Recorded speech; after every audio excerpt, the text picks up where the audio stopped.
ஊறுகாய் செஞ்சுக்கலாம். இப்போ இருக்கிற மாங்காய் சீசனுக்கு 1/2 கிலோ மாங்காய் எடுத்திருக்கேன். அதுக்கு தேவையான பொருள் வந்து 250 ml நல்லெண்ணெய், 50 கிராம் மிளகாத்தூள், 50 கிராம் கல்லுப்பு பொடி பண்ணி வச்சுருக்கிறேன், 50 கிராம் பூண்டு, 50 கிராம் கடுகு, 25 கிராம் வந்து வெந்தயம் எடுத்திருக்கேன். இது ரெண்டுத்தையும் நம்ம இப்போ பொடி பண்ணிடுவோம்.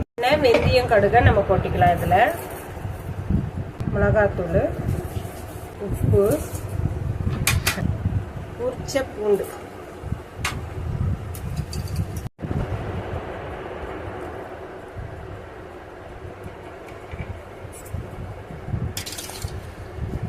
வருஷம் நம்ம ஊறுகாய் வந்து கெட்டு போகாமல் வெளியிலேயே வச்சுக்கலாங்க. ஃப்ரிட்ஜில் வைக்கணும்னு அவசியமே இல்லை.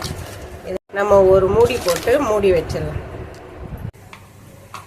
நம்ம ஊறுகாவை நடுவில் இந்த மாதிரி எடுத்து கிளறி வச்சு மூடி வைக்கணும். நம்மளோட ஊறுகாய் ரெடி ஆயிடுச்சு.